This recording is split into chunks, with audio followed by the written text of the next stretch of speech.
Over at my bandsaw, I have a little stack of sapele, and I have another stack just like this one out of western maple. All the pieces are exactly the same size, 5 1/4 tall, 3 3/8 wide, and it's 1 1/4 inch stock.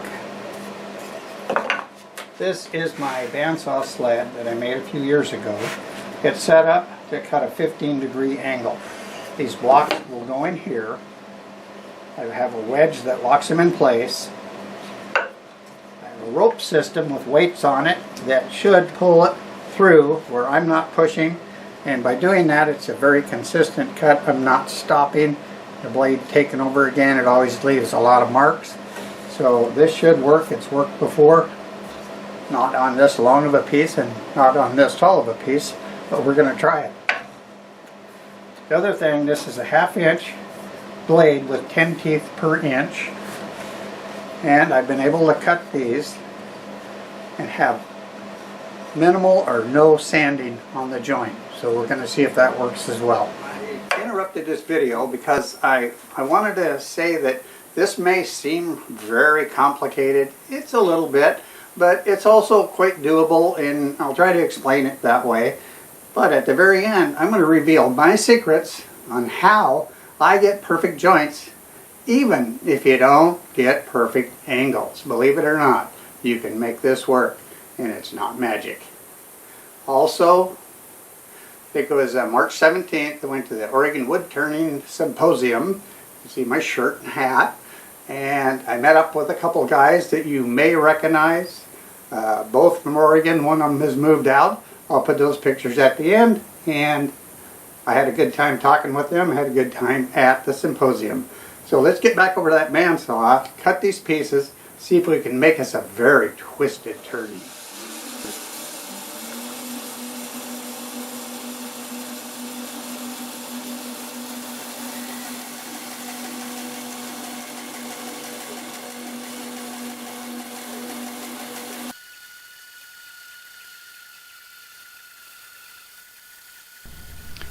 If I run this at normal speed, it seems like it takes forever. It actually takes almost 2 minutes to do it, but I'm running this at 5x.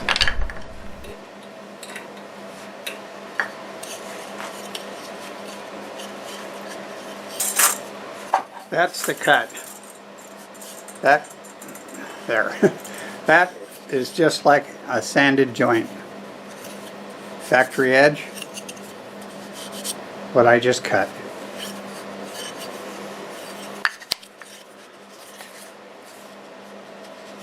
Two of them together like that. That's the cut edge, factory edge. Perfect joint. I will not have to do anything to these. But I'm going to move the camera, and it's not going to be exciting, but I'll let you see how that weight system works to pull it through. On the right side of the screen, you're about ready to see the sled come into view, and all I'm doing is holding down on the sled. I'm not pushing on it.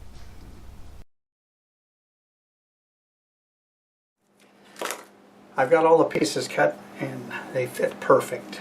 And I have 12 sapele, 12 Pacific Coast maple. They came right off the bandsaw. That was cut on 15 degrees. 24 of it's 360 degrees. That means the circle should close up. And it did. Fit perfect. But I've dialed that sled in. I knew it would. So they can be set up so they meet in the center. That's radial. Or you can set them up so that they're tangent to a radius. Well, they would still need to be straight up and down. I don't want them straight up and down. I want my wedges to go like this, so it's smaller at the bottom than the top. I also want them to turn this way. So how do I do that? I need to open it up on the top.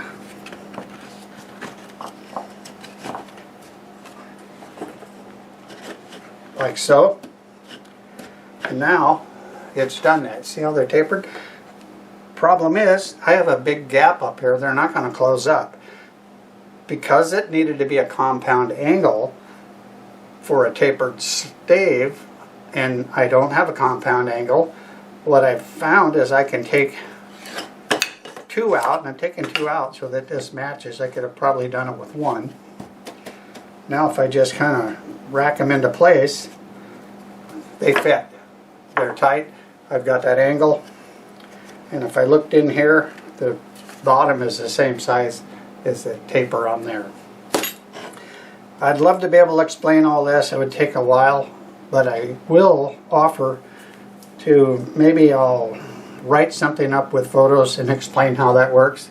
And the only thing it'll cost you, because I don't charge for my information, I love to share it, is if you could share the video around, if you could subscribe if you're not, give a comment and a thumbs up.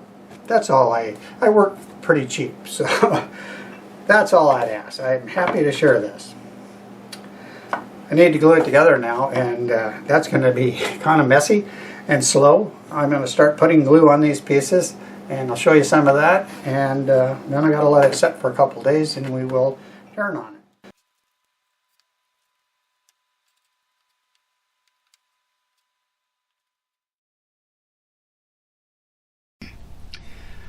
This part of the video took over 10 minutes. I'm pretty certain you wouldn't want to watch all that.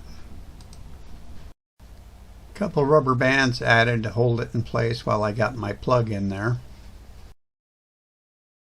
I added a stainless steel hose clamp to the top and the bottom, and then I tightened them up against that plug to close up the glue joints. Alright, it got to be a little bit of a scramble here getting things pushed down, so I pulled out my glue press and got it down. It's nice and tight. It's time to go have a cup of coffee. I think I can safely say that the glue's dry. I planned on letting it set for 2 days. I ended up letting it set closer to 10 days because I did 2 other turnings plus a few other things. I've got it mounted on the worm screw again on the same cone that I put in here, and the tailstock's in the same spot, so it's going to run as true as it possibly can. I'm going to move the camera around, we're going to flatten that bottom off and go from there. Starting out with a 5/8 bowl gouge with the lathe running at about 800 RPM. Just going to flatten this out, and then we're going to go from there because I don't really have any plans yet.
I'm going to clean this up and have a better look at it.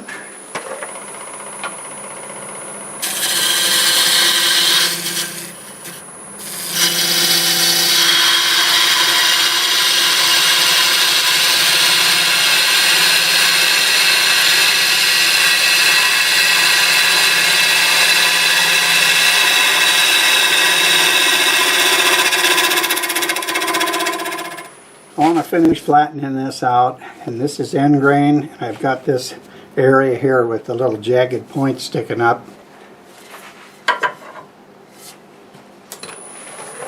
Do this first.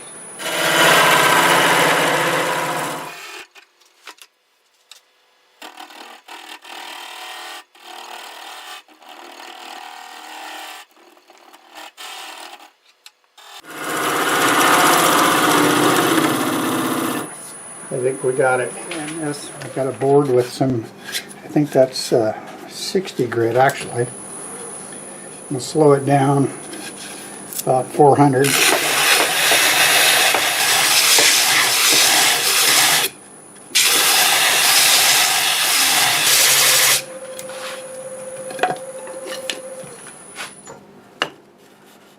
Okay, we have a nice flat end. So what kind of wood shall I put on here? So in my hand here I've got the piece of wood that I'll be using for the base. See how many people guessed what I'm using. By now you should have it figured out. But because this is end grain, I put glue on it and let it soak in. If it needs more, I'll put it on right before I glue that base piece on. See, that already soaked in right there. I'm not going to make you watch that sit for a while, but I'll come back when we're ready to put the piece on. Well, here it is. And what is it? Well, it's Padauk, of course. Walnut, maple, and Padauk. Perfect match.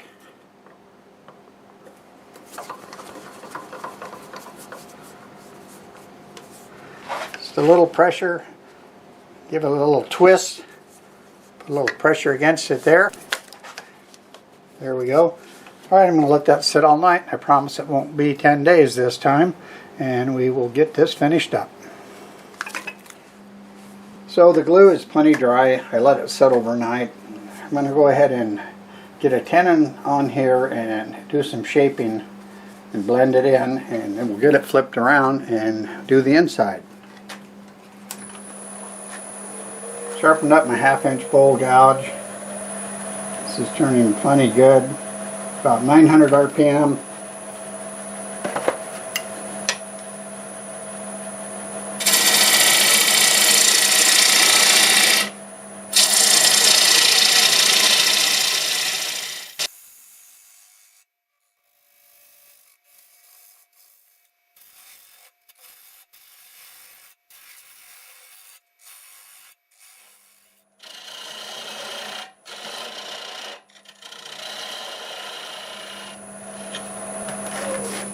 Alright, I'm going to get it off, flipped around, and we'll see what we can do on the inside. I do have it flipped around now, but it's been 10 days since I told you I was going to do that. And that's because I didn't want to rush this. I only had a few days before I was heading to the Oregon Wood Turning Symposium, and I got back. I could have worked on it yesterday, but I was completely exhausted. Those are really long days. But now I'm ready to go ahead and get this finished on the inside. I need to remove this little block that I put in there. Basically, it's just going to be get rid of that hot glue. We'll pull it back and we will start hollowing it. I'm going to use my 1/2 bowl gouge, and I think we're doing about 600 RPM. And I'm going to grab my face shield.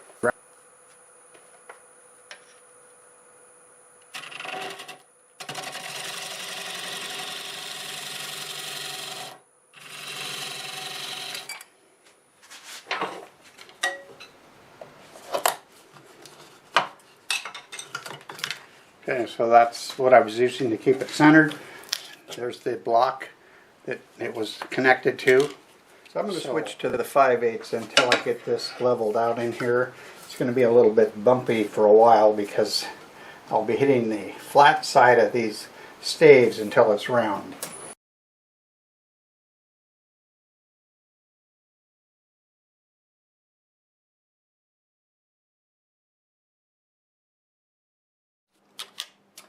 So I've got it all set up. I'm going to turn from this side. A couple things you want to remember to do if you turn in reverse is you need a set screw on that chuck so it won't unwind, and when you're all through, make sure you back the set screw off when you take the chuck out, because that's kind of hard on the threads. I'm going to use the 1/2 inch here. I think I'd like to take smaller bites. I'm going to use the same RPM, around 650. It's actually about 690. Cutting straight into the end grain like I'm doing here is really not the way to do it, but because of the angle I had on here, I just felt more confident doing it like that. I believe later on I switched to carbides. So I'm moving back to this side because now I can see it a lot better and I can reach it a lot better. I'm going to switch back to the 5/8.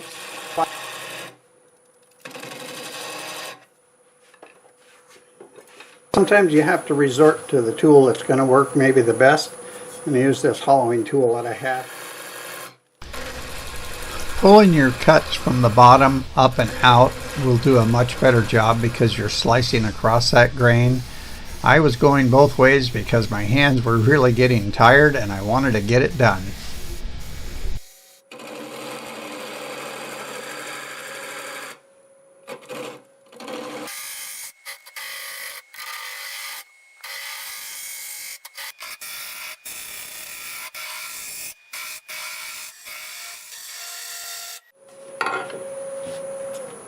Let's see what we have now.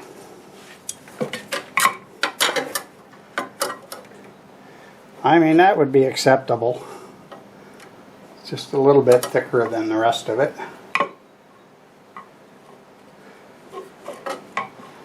Matter of fact, all the way down. I'm pretty well done shaping it. The fact that these are end grain pieces and I put the shape that I did on it, I've got a lot of end grain right here. And it's going to need some cleaning up. I'm going to use this carbide tool. I'm going to tilt it like that on an angle and kind of do a little shear scraping with it.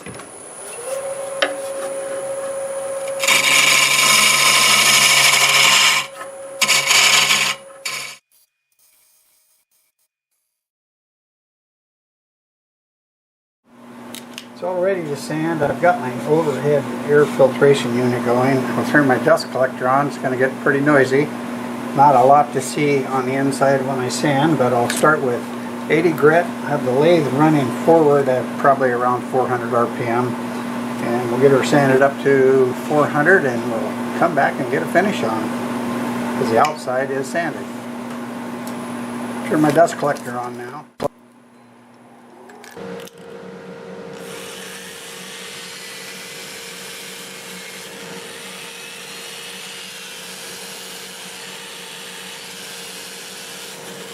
I decided to use the polyacrylic as a finish, so I'll use the water-based sanding sealer made by Minwax. And so is the polyacrylic made by Minwax.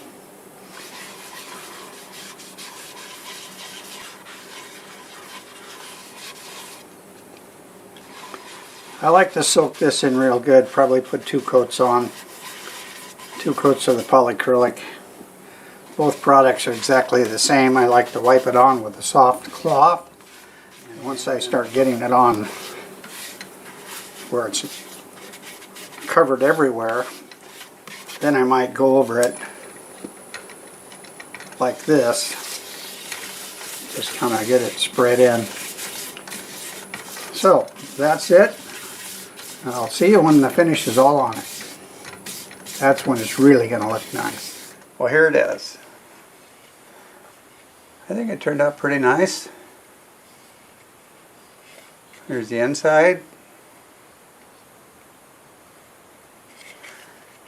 And here's the bottom. That's a piece of Paduke. We used Siberian and Pacific Coast maple. They go together pretty nicely. It's about 7.5 inches in diameter, 5 inches tall, and the walls are right at 1/4 of an inch. I used 2 coats of Minwax water-based sanding sealer, 2 coats of Minwax polyacrylic, and then I used Abrasive paste and the polish. And it leaves a really nice finish. So I did remove the tenon, and I had it in cold jaws and did that. I didn't show that because I want to talk about what I consider the magic of making one of these. I said that you could make this even if your angles were not perfect. Mine were 15 degrees, had 24 of them. If you leave them going straight up and down in radial, mine closed up just fine. But I didn't plan on doing that way, so in order to get this to taper, I removed 2. I removed 2 because I have 2 different types of wood.